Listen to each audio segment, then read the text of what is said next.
আসসালামু আলাইকুম। আশা করি সবাই ভালো আছেন আল্লাহর রহমতে। দেখতে পাচ্ছেন আমার কাছে বাটন ফোন আছে। ফোনটার প্রবলেম হলো একা, একা চার্জ হচ্ছে।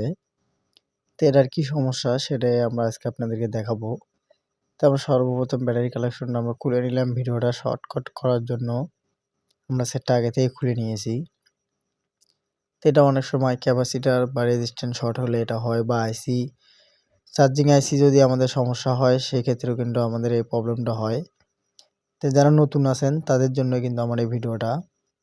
মানে কেউ সিরিয়াসলি ভিডিওটা নিবেন না। তে আমরা আমাদের একটাই উপায় হবে সেটা হলো এখান থেকে যে আমাদের ব্যাক করতেছে ভোল্টেজটা এটাকে আমাদের জিনার ডায়োড দিয়ে আমরা যদি কাজ করে দেই তাহলে হয়ে যাবে। কারণ আমরা নতুন আমরা তো কোন পাঁচটা সমস্যা সেটা কিন্তু আমরা করতে পারবো না। তে দেখেন আমরা এখন আমাদের যে শর্ট ক্লিয়ার বানানো আছে সেটা দিয়ে আমরা কিন্তু চেক করব যে দেখি আমাদের এটা গরম হচ্ছে কিনা কোনো কম্পোনেন্ট দিয়ে কোনো কিছু গরম হচ্ছে না, মানে হাফ শর্ট হয়ে আছে। তো আমরা পাওয়ার সাপ্লাই দিয়ে যদি ফোনটা অন করি দেখি আমাদের চার্জটা কি ব্যাক করে কি না সেটা আমরা চেক করব। আমরা ফোনটা খুলে নিলাম, খুলে নেওয়ার পরে আমরা এখন দেখব।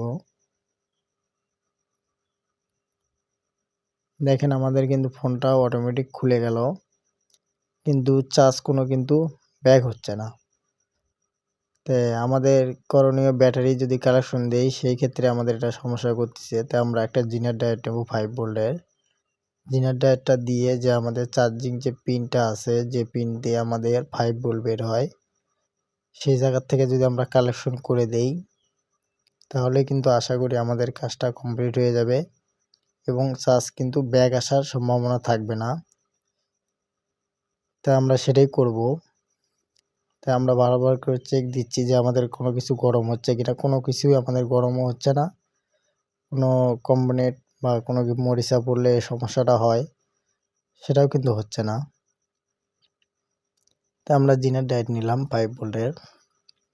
আমরা এই জিনার ডায়োডটা দিয়ে কাজটা করে দেব, মানে শর্টকাটের ভিতরে আমাদের হয়ে যাবে। আর আমি অন্য সিস্টেমও করে দেখাছিলাম ভিডিওতে।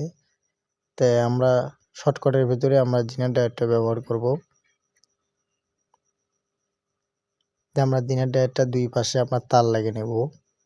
জাম্পারিং করে নেওয়ার পরে আমরা সুন্দর করে কসটেপ দিয়ে সুন্দর করে জায়গা মতো বসে দিব, তাহলে কিন্তু আমাদের আশা করি কাজটা কমপ্লিট হয়ে যাবে। তো দেখতে পাচ্ছেন এখান থেকে কিন্তু 5 ভোল্ট বের হয়। আমি এটা কিন্তু মিটার দিয়ে মেপে নিছি। তা আপনারাও পারলে চার্জিং যে পিনটা আছে সেই পিনটের যে 5 ভোল্ট বের হয় সেখান থেকে কিন্তু নেবেন, মানে দেখে নেবেন যারা নতুন আছেন। তো আমাদের এটা কিন্তু কমপ্লিট আমরা করে ফেলেছি। সবাই ভালো থাকুন। আসসালামু আলাইকুম।